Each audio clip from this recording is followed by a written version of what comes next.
2학기 때 공통수학 2 하잖아, 그지? 그 공통수학 2에 뭐 있는지는 알고 있어?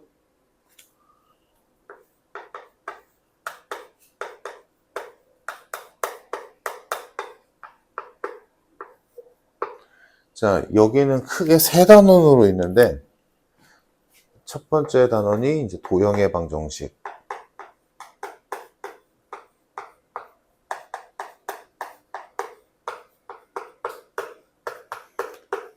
해서 배우는 게 첫 번째 평면좌표. 이거는 좀 맛 좀 봤지?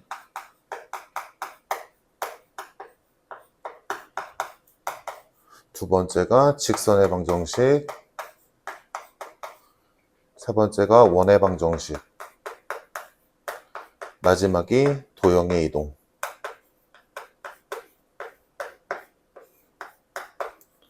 이렇게 구성돼. 다음 두 번째 단원이 지금 보고 있는 집합과 명제.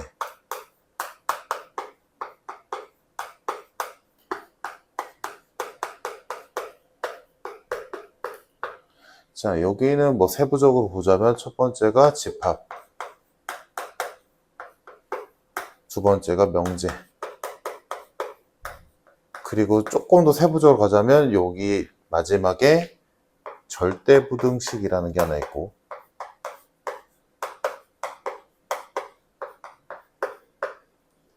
마지막 단원이 이제 함수와 그래프.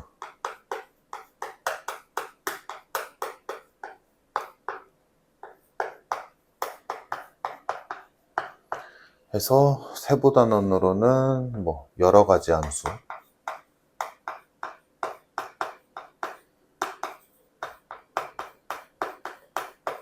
그리고 유리함수,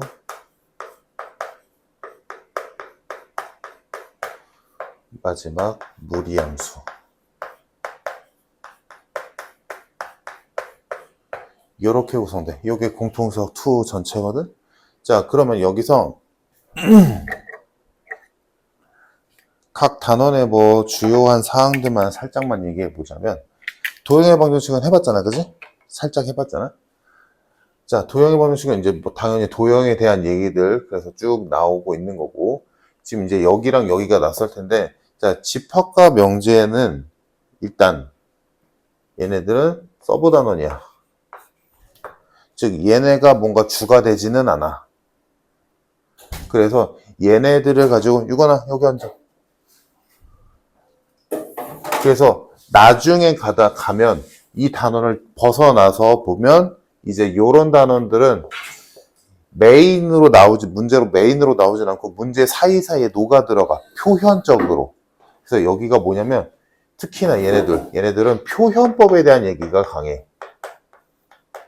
어떤 수학적 표현을 하는 데 있어서 얘네들을 사용하게 된다라는 얘기야.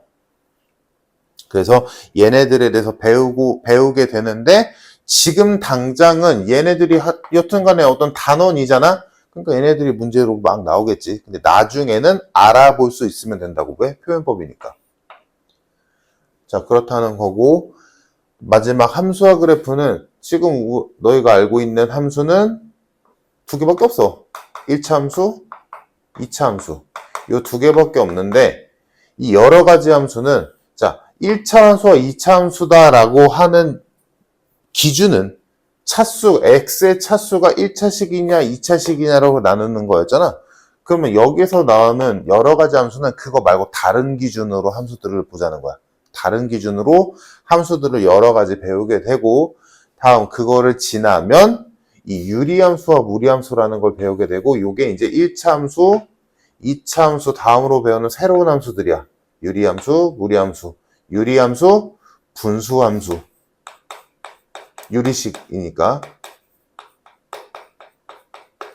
다음 무리함수는 무리라는 말에서 알 수 있듯이 루트가 들어가 있는 함수. 즉 예를 들자면 유리함수는 쉬운 걸로 하자면 y는 x분의 1.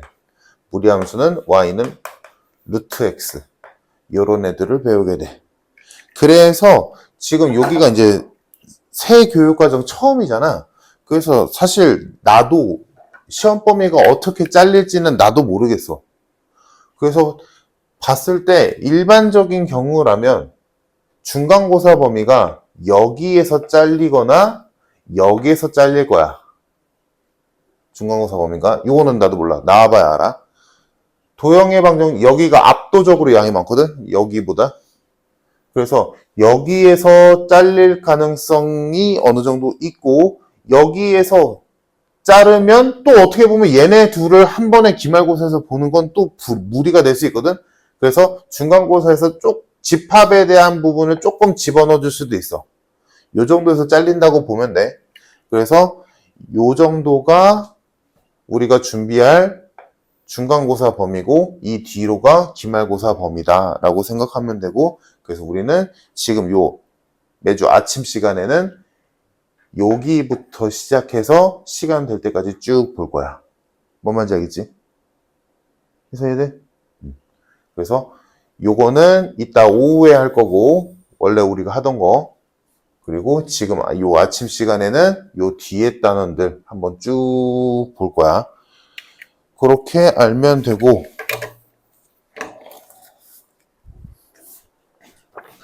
그래서 지금 준 프린트는 우리 이 책으로 할 거거든. 나중에 이걸로 할 건데 여기에는 쉬운 문제가 없어. 그러니까 기본 개념 뭐 이런 게 없거든, 그런 문제가. 그래서 지금 너희는 처음이니까 이거를 푸는 거는 무리여서 일단 지금은 프린트로 기본적인 개념도 배우고 기본적인 유형들도 좀 익숙하게 해놓고, 그래서 여기서 좀 어려운 문제들은 다 빼버렸거든. 다 빼서 딱 기본적인 문제들 유형들만 딱 익히고 넘어가자. 다른 애들 이제 푸는 걸로. 질문 있나 여기서? 궁금한 거? 없어?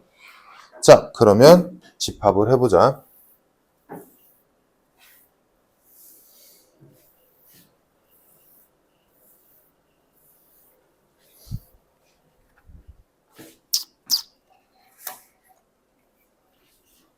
자, 오늘 배울 거 집합. 자, 집합은 아까 명제와 집합이라고 하면서 내가 설명했듯이 집합은 단순하게 보자면 하나의 표현법이야.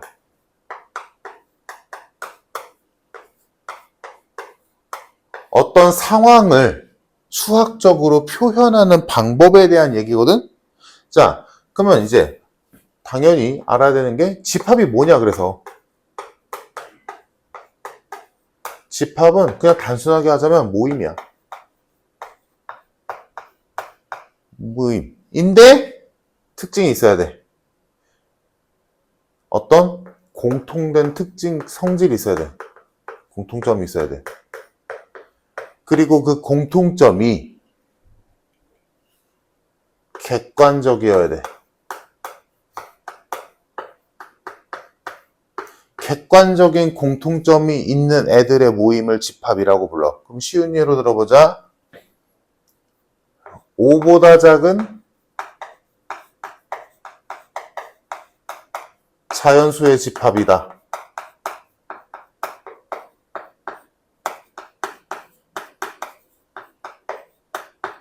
그러면 누구한테, 물론 당연히 일반적인 사고를 갖고 있다라는 전제하에 5보다 작은 자연수가 뭐야? 라고 물어본다면 누구한테 물어보건 1, 2, 3, 4라고 할 거지. 그지? 이게 뭐야? 객관적이다 라는 거잖아. 그지? 그리고 내가 쓴 요게 얘네들의 공통점이지. 그래서 누가 봐도 답이 똑같이 나오는 공통점을 갖고 있는 애들을 모아놓은 게 집합이야. 오케이? 그래서 요런 집합들이, 그러면 집합의 종류는 무수히 많겠지. 그냥 말하는 대로 다 집합이니까 5보다 작을 수도 있고 10보다 작을 수도 있고 뭐 1보다 크고 3보다 작을 수도 있고 별의별 거 있을 수 있잖아. 그지? 그러면 여기서 물어보자. 1보다 작은 자연수의 집합이래. 그래서 1보다 작은 자연수 있어 없어? 없지. 그러면 이거는 집합일까 아닐까? 어때? 집합일까 아닐까? 그냥 막 뱉어. 지금 너 처음이니까 괜찮아. 아닐 것 같지? 이게 집합이야. 1보다 작은 자연수의 집합도 집합 맞아. 그럼 다른 걸로 들어보자.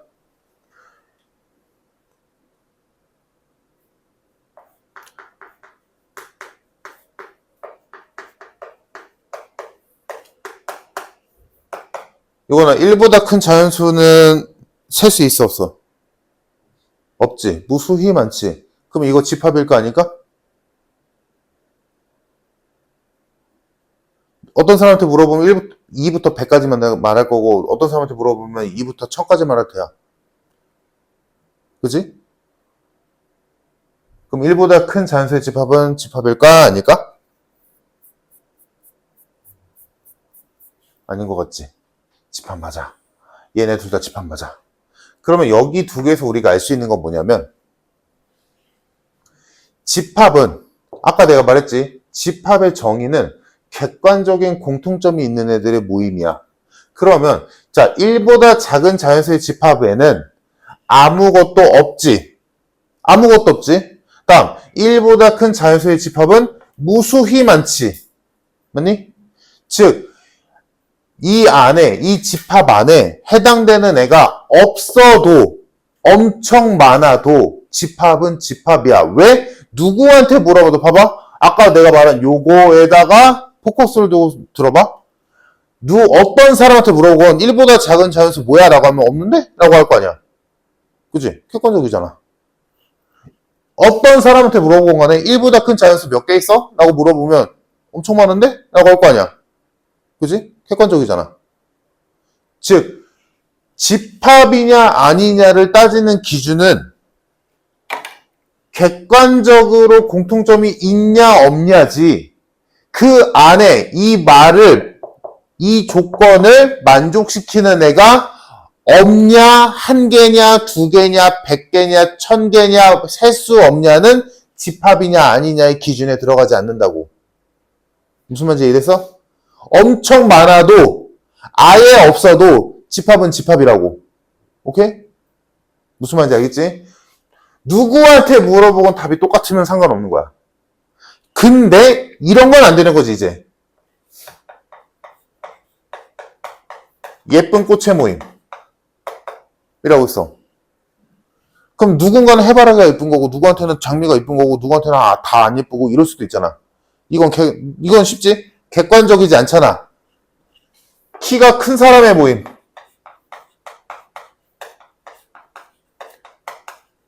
그럼 키가 엄청 작은 사람한테는 요만큼만 커도 키가 큰 사람이겠지만, 나한테는 이만해야 키가 큰 사람이길 거 아니냐. 그지? 그럼 이건 객관적이지 않지. 누구한테 물어볼 때마다 답이 달라지잖아. 그러니까 얘네들은 집합이 맞다면 얘네들은 집합이 아니야. 왜? 객관성이 결여돼 있으니까. 무슨 말인지 이해됐지, 얘들아? 객관성이 있냐 없냐가 집합이냐 아니냐를 규정짓는 거지. 그래서 이 답이 엄청 많냐 아예 없냐는 집합이냐 아니냐를 규정짓는 게 아니다. 오케이? 이렇게 생각하면 돼. 됐지? 자, 그러면 이제 여기에서 이어서 요거랑 요거를 이어봤을 때, 자, 이건 중요하지 않은데 일단 이게 설명해서 얘기를 하자면, 1보다 작은 자연수의 집합에는 아무것도 없어. 그치? 또는 5보다 작은 자연수의 집합은 4개야. 그치? 그래서 이거 0개, 이거 4개라고 셀 수 있잖아. 그치? 그래서 얘네들을, 이건 뭐 중요한 거 아니니까, 유한집합이다 라고 불러.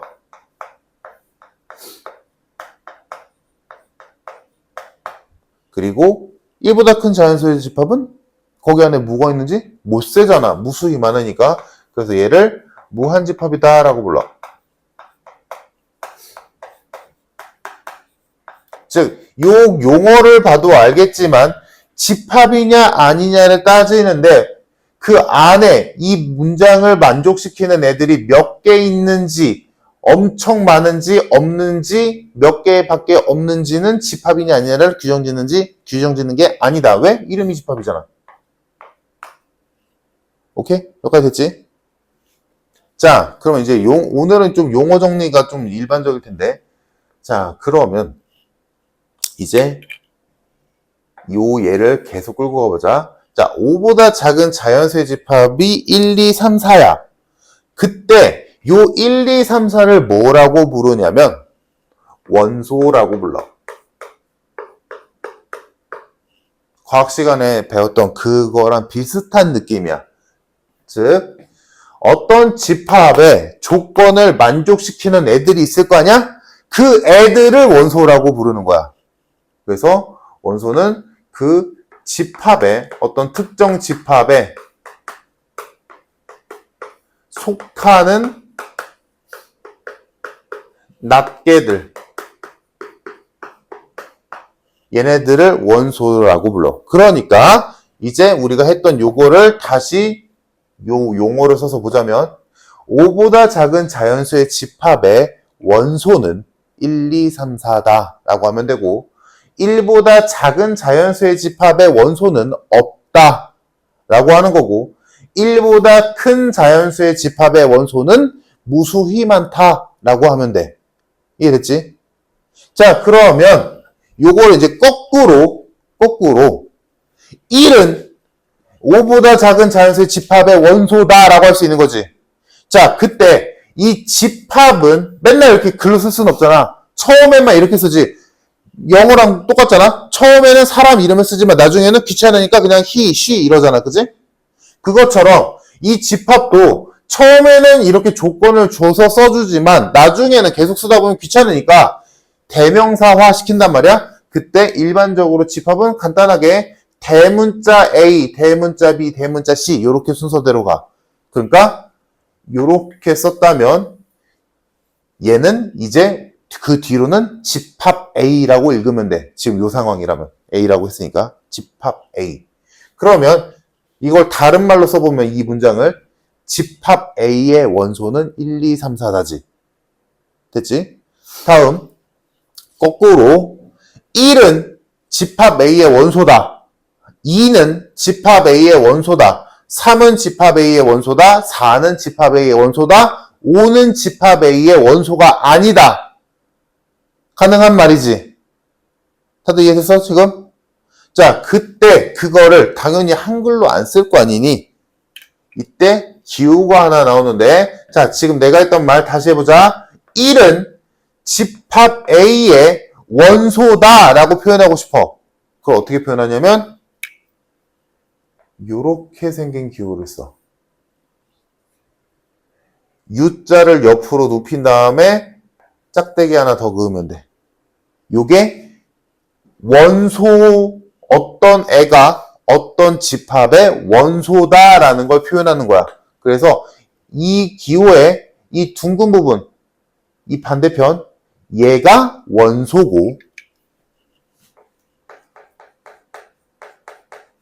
이 입을 벌린 쪽 여기 오는 게 집합이야. 이 구조가 돼. 그래서 1은 A의 원소다. 이렇게 써있으면 아 1이라는 애는 집합 A의 원소구나 라고 알아볼 수 있다라는 거야. 그러면 지금 요 적용을 하면 2는 A의 원소다. 이렇게 쓸 수 있고 3도 4도 마찬가지겠지. 그러면 5는 A의 원소가 아니잖아. 그러면 이렇게 쓴 다음에 짝대기 쓱 그어주면 되겠지. 그러면 얘는 해석이 5는 집합 A의 원소가 아니다 라고 읽어주면 되겠지. 괜찮지? 됐니? 여기까지?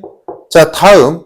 그러면 집합 A의 원소가 1, 2, 3, 4다 라는 걸 쓰고 싶어. 한글로 말고 표현으로. 자, 그러면 이걸 어떻게 쓰냐면 집합 A가 있는데 이 집합 A에 1, 2, 3, 4가 원소로 있습니다 라고 써야 되잖아. 근데 요렇게만 쓰면 헷갈릴 여지가 있어. 왜? A는 1이다, A는 2다, A는 3이다, A는 4다 라고 읽을 수도 있잖아. 이대로라면. 그래서 A 집합에 대한 얘기를 하고 있다라는 걸 표현하기 위해서 집합의 기호가 하나 있는데 그 집합 기호가 뭐냐면 중괄호야. 이렇게 중괄호로 묶어주면 원소들을 중괄호로 묶어주면 아 이거 집합에 대한 얘기구나 너희가 알아보면 돼. 그래서 딱 이렇게 써 있으면 이제는 집합 A라는 애가 있는데 그 집합 A의 원소로 1, 2, 3, 4가 있구나라고 딱 알아볼 수 있다는 거야. 그러면 집합 B는 예를 들어 집합 B에 2, 4가 있다 치자. 그러면 집합 B의 원소는 2와 4구나 라고 알아볼 수 있겠지. 이해되고 있지 얘들아? 뭐 엄청 어려운 건 아니니까 처음 보니까 낯설 수는 있는데 내용이 막 엄청 어렵지는 않아. 결론부터 말하자면 지금 하고 있는 이 집합과 명제 단어는 내용은 그닥 어렵지 않아. 충분히 이해하고 들을 수 있거든? 근데 문제는 뭐냐면 문제가 어려워. 문제가 어렵게 낼 여지가 되게 많아. 왜냐하면 아까도 말했지만 집합은 표현법이랬잖아? 그러니까 표현하기 나름이거든. 내 맘대로 표현해도 되니까. 그래서 지금 내가 요 1, 2, 3, 4라는 집합을 가장 쉬운 형태로 5보다 작은 자연수의 집합이다 라고 했지만 저 1, 2, 3, 4라는 집합을 다른 방식으로 표현할 수도 있겠지. 얼마든지 원한다면 할 수 있는 상황이라면. 자, 그래서 이어서 가보자. 그래서 집합 A도 표현해봤고 집합 B도 표현해봤어. 자, 이제 집합의 표현 방법으로 넘어갈 거야. 자, 그러면 보자. 만약에 2, 4, 6, 8, 10이라는 수가 있어서 5개의 수가 있어서 얘를 집합으로 표현하고 싶어. 그럼 뭐 별의별 방법이 있겠지. 근데 가장 쉬운 걸로 일단 해보자. 이름은 A라고 붙일게. 집합 A로. 자, 집합 A를. 자, 내가 만들 이 집합 A는 2, 4, 6, 8, 10을 원소로 가져야 돼. 그러면 첫 번째 이렇게 표현할 수 있겠지. 집합 A의 원소는 10 이하인 짝수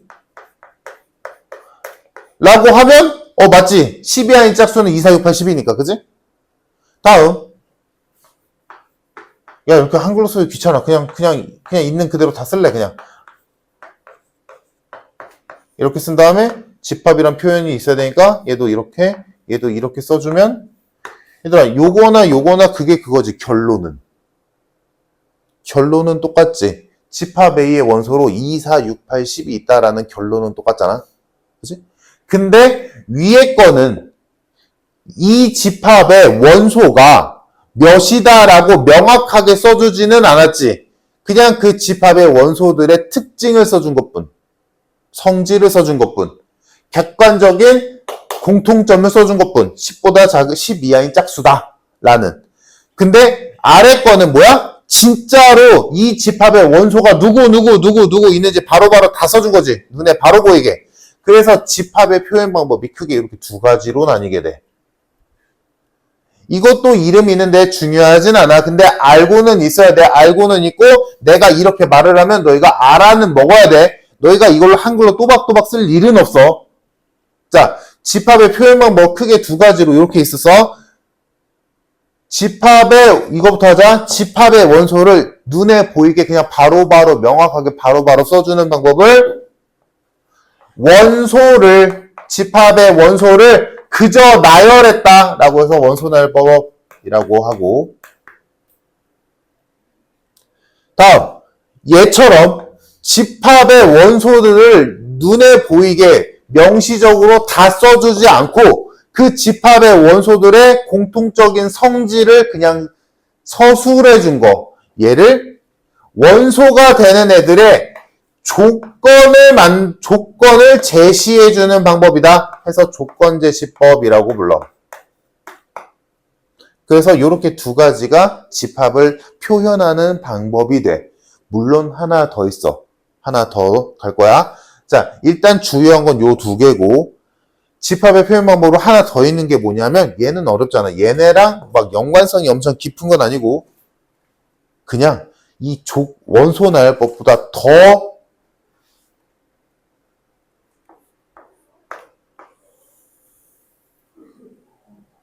어떻게 보면 더 명시적으로 집합을 표현하는 거야. 뭐냐면 그리는 거야. 그래서 집합 A라는 이런 바운더리가 있는데 이 A라는 바운더리 안에 2도 있고 4도 있고 6도 있고 8도 있고 10도 있다. 이렇게 그려버리는 거야. 그래서 영어에서 뒤에 뭐뭐뭐 그램이라고 돼 있으면 어떤 그림과 연관이 있는 거잖아. 그지? 너희가 알고 있는 인스타그램도 마찬가지고. 그래서 얘를 뭐라고 부르냐? 벤 다이어그램이라고 불러.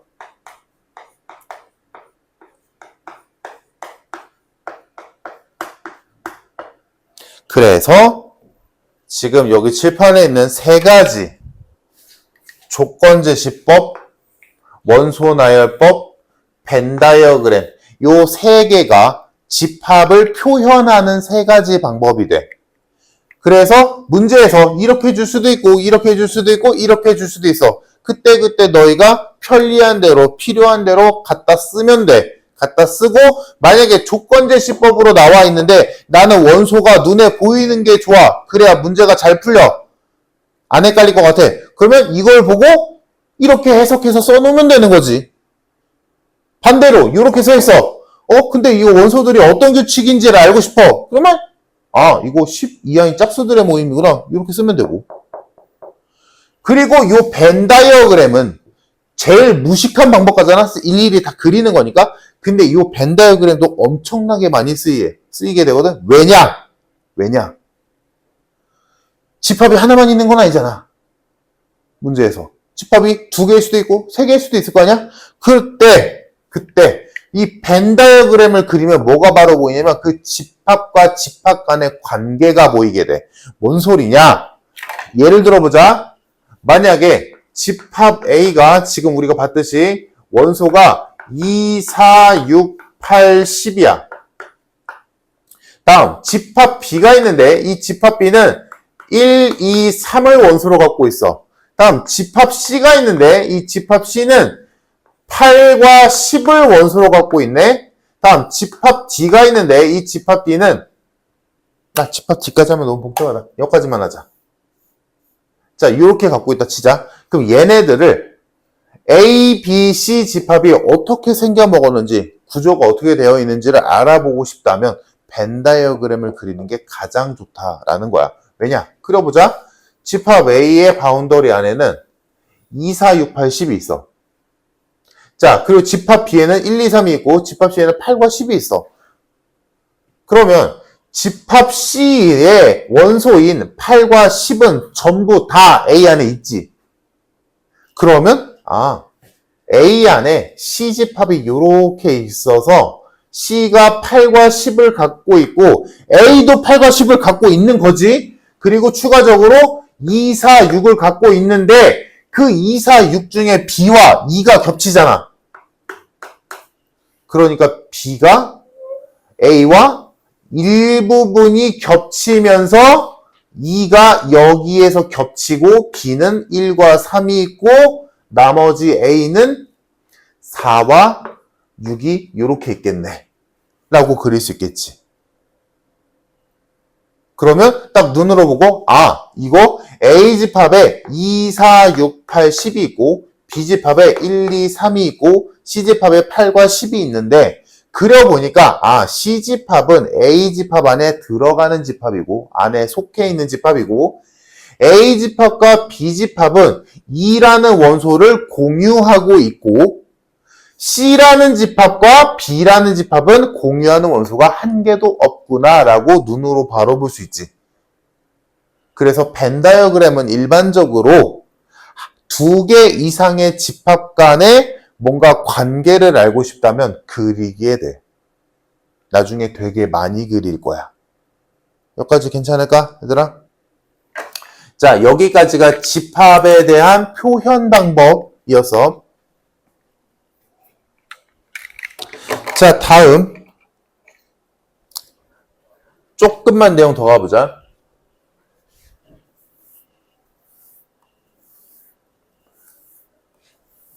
지금 내가 여기서 표현한 거에서 뭘 보면 되냐면 A집합과 C집합을 보면 돼. A집합과 C집합을 보자. 자, A집합의 원소는 2, 4, 6, 8, 10이고 C집합의 원소는 8과 10이야. 자, 그래서 벤 다이어그램으로 봐도 알겠지만 C 집합은 A 집합 안에 쏙 들어가 있는 집합이지. 그지? 자, 그래서 요거를 C 집합은 A 집합 안에 쏙 들어가는 집합이다 라고 표현하고 싶어. 다른 말로 하면 C 집합은 A 집합의 부분이다. 그지? A가 이만큼 있는데 그 A의 일정 부분이 C다 이 얘기지. 그지? 그래서 요거를 뭐라고 부르냐? 앞으로 엄청나게 많이 볼 단어인데 부분집합이다 라는 단어가 생겨. 말 그대로 아까 내가 말했던 대로 어떤 집합이 어떤 또 다른 집합의 일부분일 때, 쏙 들어갈 때, 그때 부분집합이다 라는 단어를 쓰고, 그럼 여기서 누가 누구의 부분집합이야? C가 A의 일부분인 거잖아. 그지? 그래서 C는 A의 부분집합이다 라고 하거든. 자, 그때 이것도 당연히 한글로 안 쓸 거 아니니, 수학이니까. C는 A의 부분집합이다 라는 단어를 어떻게 표현하냐? 요거랑 분간해야 돼. 요렇게 써. 짝대기 안 그어, 가운데. 그래서 저걸 보면, 아, C는 A의 부분집합이구나 라고 알아볼 수 있다라는 거야. 그러면 요 상황이면 그림으로 그리면 바로 가는 거죠. 아, C집합은 A집합에 쏙 들어가는 애구나 라고 알아볼 수 있다라는 거야. 요게 부분집합. 그래서 부분집합은 둘의 관계가 둘 다 집합일 때야.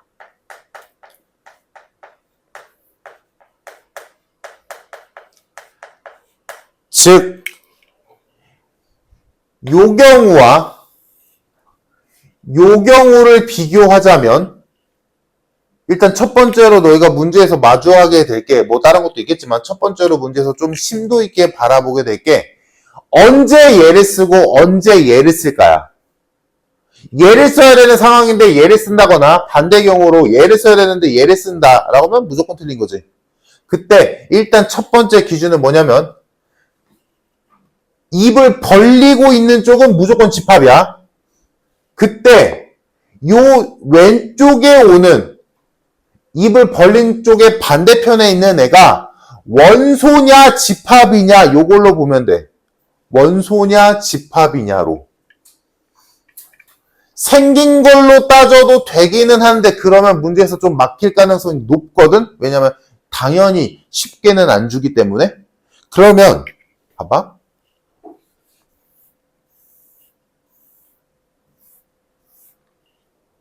요런 개념이 이해되면 돼. 예시를 들어볼게.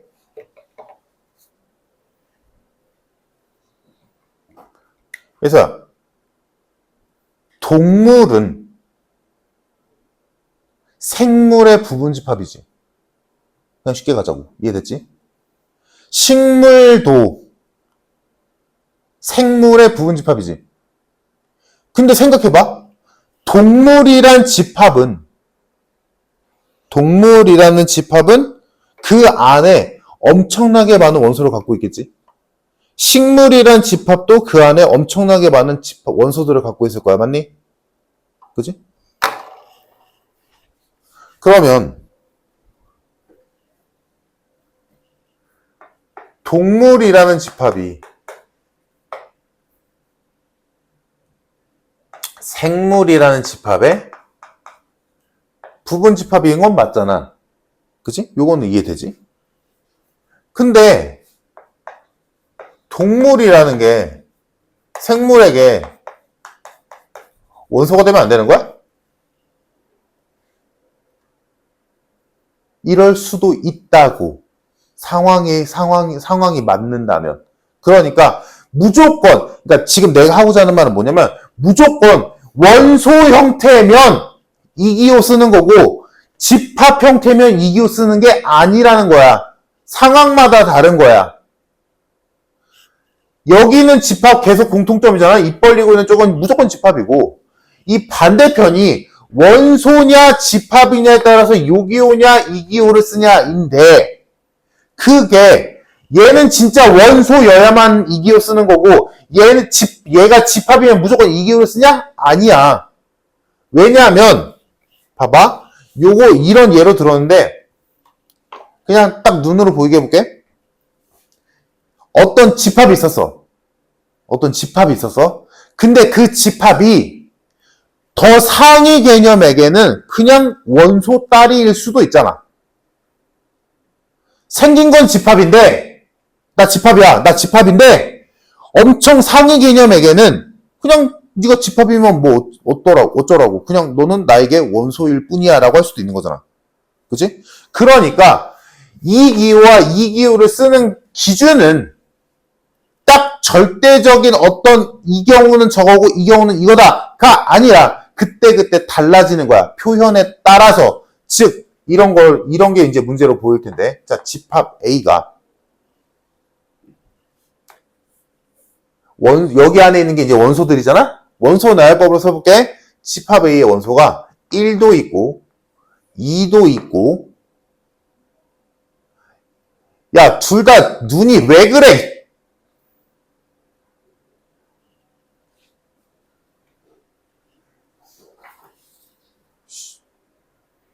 정신 차려.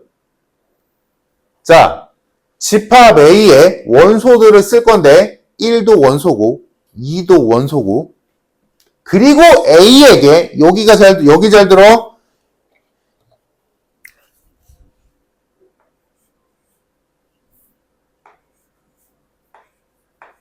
집합 3이라는 애가 있는데 이거 집합이잖아?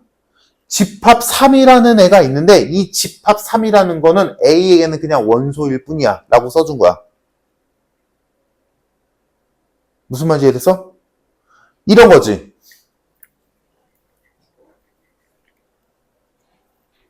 내가 좋아하는 거의 집합이야. 예를 들어 내가 좋아하는 거의 집합이야. 뭐 딸기도 있을 수도 있고 뭐 물, 뭐 이렇게 단일적인 거 하나 쓰다가 단일적인 거 딸기, 물, 배, 사과 이렇게 쓰다가 라면 이렇게 썼어. 그 뭔가 좀 개념이 다르잖아. 그치? 내 말이 이해돼? 야, 라면 안에는 여러 가지 라면들이 있잖아. 라면이라고 하는 거는 어떻게 보면 집합이지. 그치? 근데 그 집합이 나에게는 그냥 원소일 뿐일 수도 있는 거잖아. 무슨 말인지 이해됐어? 그러니까 어떤 집합이 또 다른 집합의 원소도 가능해. 무슨 말인지 이해됐니? 더 다른 예를 보자. 내가 좋아하는 숫자야. 1, 2, 3 하다가 마지막에 무리수 이랬어. 안 돼? 되잖아. 나 1도 좋아하고 2도 좋아하고 3도 좋아해. 무리수도 좋아해. 이래도 되잖아. 근데 1, 2, 3 이거는 너희가 그냥 원소네 라고 생각할 수 있지. 근데 무리수는 야 무리수가 집합 개념이 더 강한 거 아니야? 무리수 안에 얼마나 많은 원소가 있니? 하지만 나에게 무리수는 뭐야? 그냥 원소일 뿐인 거야. 무슨 말인지 이해됐어? 그러니까 결론은 집합도 생긴 게 집합이야. 집합도 어떤 또 다른 집합에게는 원소일 수도 있다고. 이해됐니? 그래서 이렇게 쓴다면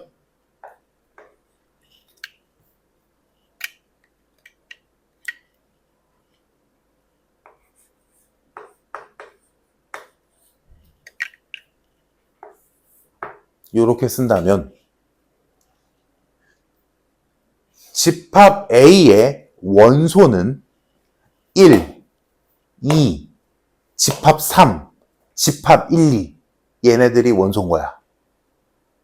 그냥 생짜로 얘네들도 원소지만 생긴 건 집합이지만 A에는 그냥 원소라고. 이게 뭐야? 집합이야. 그래 집합이지. 집합인데 A에겐 원소라고. 무슨 말인지 이해됐어? 집합 1, 2. 얘 집합이지. 근데 이 집합 1, 2도 A에겐 원소라고. 이거나 정신 차려라. 너 어제 몇 시에 잤어?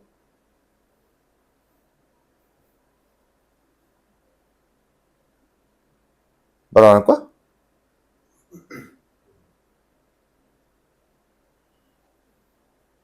너 계속 좀 졸려 죽을 것 같잖아. 표정이. 자, 그러면 이거를 이기호나 저기호로 표현을 해보자. 이거나 일단 이 집합 A의 원소 몇 개니? 4개. 하나, 둘, 셋, 넷. 4개. 1은 A의 원소다. 2는 A의 원소다. 집합 3은 A의 원소다. 집합 1, 2도 A의 원소다. 이거 다 맞는 말이라고. 그러니까 내가 지금 말하고 있는 바가 이해돼, 얘들아? 얘가 집합이면 이겨서야 되는 거 아니야? 아니라고.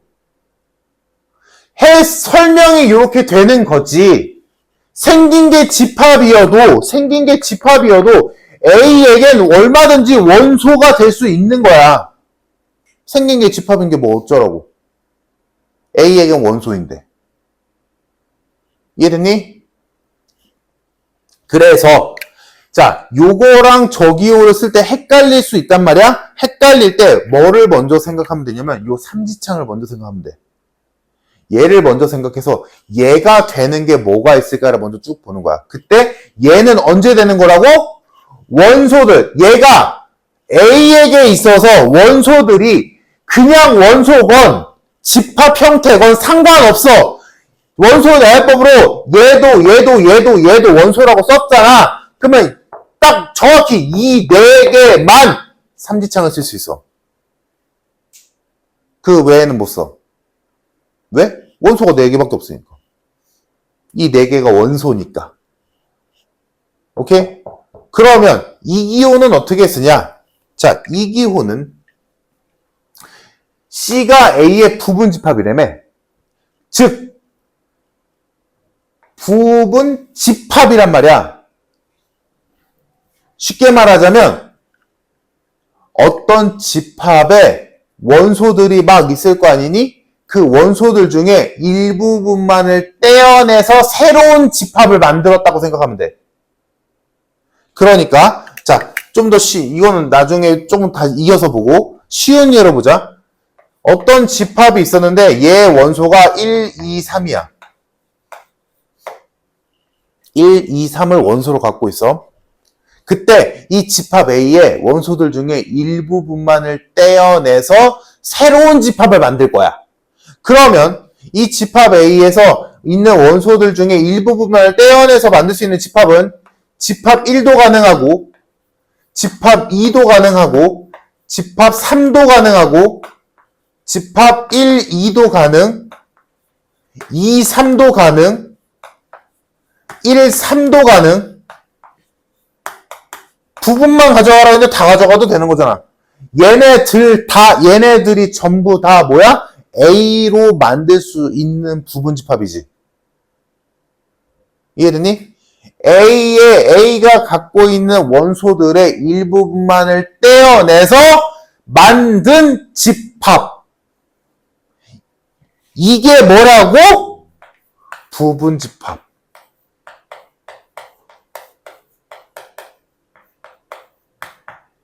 A의 부분집합. 왜? A의 일부분만을 떼어내서 새로 만든 집합이니까. 이해됐니? 그래서 이 이름을 보면 알겠지만 부분으로 만들어낸 새로운 집합이야. 그러니까 지금 내가 귀찮아도 집합기호 다 썼잖아. A의 원소들의 일부분만을 떼어내서 만든 새로운 집합들. 그게 부분집합이야. 그래서 요 기호를 쓸 때는 이 부분집합들 중에 일부와 A집합 간의 관계를 쓸 때 쓰는 거야. 그러니까 이런 거지. 자, 일단 쉬운 말로 집합 A의 부분집합들은 얘네들이다. 잖아? 그럼 이거를 기호로 이제 써보면 집합 1은 A의 부분집합입니다. 라고 쓰는 거고. 뭐 집합 2, 3은 A의 부분 집합입니다. 즉, 요 기호는 뭐다? A의 원소들 중 일부분만을 떼어낸 걸로 끝나는 게 아니야. 떼어내서 만든 새로운 집합. 그러니까 이 집합 기호가 필요한 거지. 이해됐을까? 자, 그러면 아까 했던 요 예시를 더 이어서 가보자. 자, 집합 A의 원소가 1, 2, 집합 3, 집합 1, 2가 있다. 자, 그래서 요 집합으로 우리가 만들 수 있는, 표현할 수 있는 것들은 일단 첫 번째 삼지창 쓰는 거 먼저 쭉 써보자. 1은 A의 원소다. 2도 A의 원소다. 집합처럼 보이지만 여튼간에 얘도 A의 원소다. 집합처럼 보이지만 얘도 A의 원소다. 요 4개만 삼지창 가능. 자, 이제 부분 집합 써볼게. 지금 집합 A의 1, 2, 집합 3, 집합 1, 2가 원소야. 그 원소들 중에 일부분만을 떼어내서 만든 새로운 집합. 그러니까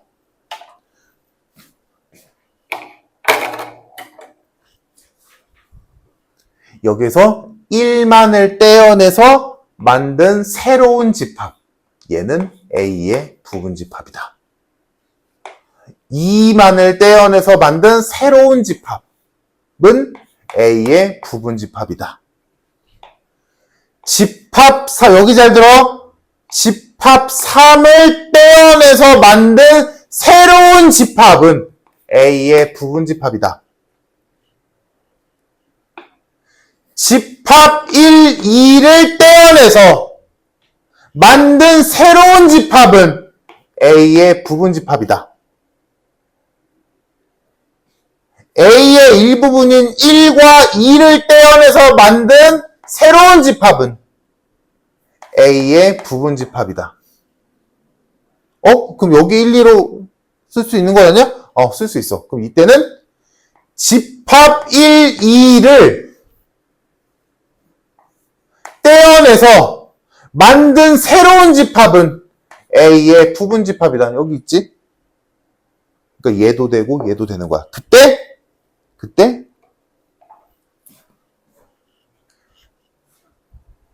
결론적으로 보자.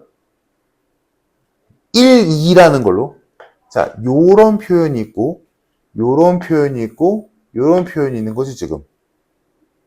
됐지? 자, 이때 얘네 둘을 빨간 1, 2라고 하고, 얘네 둘을 그냥 하얀 1, 2라고 해볼게. 자, 여기에 있는 1, 2는 빨간 1, 2야, 빨간 1, 2니, 그냥 하얀 1, 2니. 여기 쓴 1, 2는. 그래서, 하얀색. 그렇지.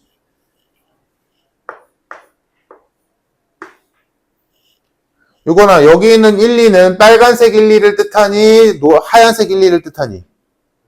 빨간색.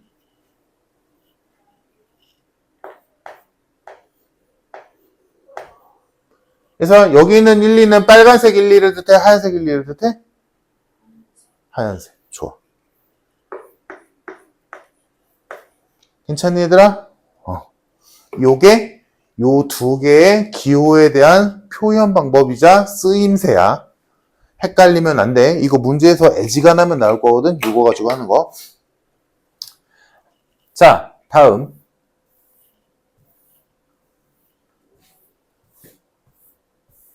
하나만 더 하고 쉽시다. 하나만 더 할게. 아까 우리가 봤던 것 중에 이런 게 있었어. 1보다 작은 자연수.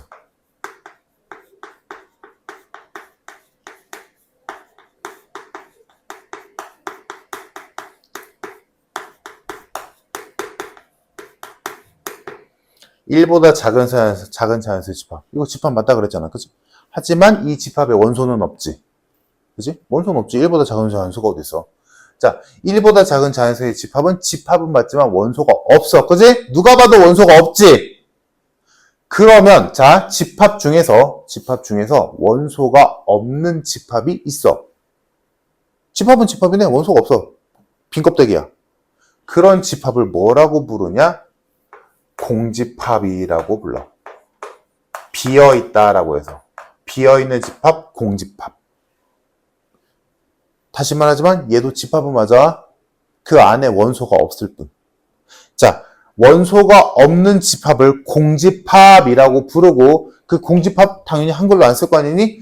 공집합의 기호는 크게 두 가지가 있는데 첫 번째 동그라미 하나 그리고 여기다가 짝대기 그리면 돼.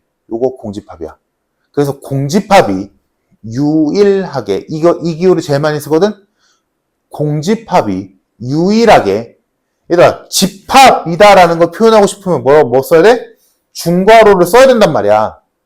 중괄호를 쓰면 아 이거 집합이구나 라고 알아본단 말이지. 근데 유일하게 집합기호를 안 써도 집합으로 알아봐야 되는 게 누구냐? 얘야. 얘 공집합이야. 얘는 집합기호가 없어도 집합이야. 오케이? 다음 또 다른 기호가 오히려 두 번째 게 자주는 안 쓰지만 공집합의 의미에 더 부합하기는 해. 집합 기호를 쓰는데 여기 안을 비워두는 거야. 집합인데 안에 아무것도 없어. 그래서 공집합 기호가 이렇게 두 가지야. 근데 얘를 훨씬 많이 써 사실. 그래서 얘네 둘은 똑같은 기호야. 그러니까 얘가 이제 보이지? 얘랑 똑같아. 집합 원소가 아무것도 없는 집합을 뜻하거든. 근데 유일하게 얘가 뭐야? 집합 기호가 없어도 집합이라고. 이해됐니? 여기까지. 자, 갑자기 막 내용이 물밀듯이 들어오지. 자, 여기까지 하고 잠깐 쉬었다가 다음 내용 쭉 가볼게. 오늘 진짜 거의 내가 계속 설명할 거 같거든? 내용이 많지는 않은데 배울 게 좀 많기는 해. 내용이 막 심오해갖고 엄청 어렵고 이렇지는 않아. 근데 아무래도 아예 컨셉이 다르잖아. 방정식도 아니고 함수도 아니고 부등식도 아니고 아예 컨셉이 다른 곳이라 좀 처음에 배울 게 조금 있어. 용어도 그렇고 기호도 그렇고. 자, 잠깐 쉬었다 합시다.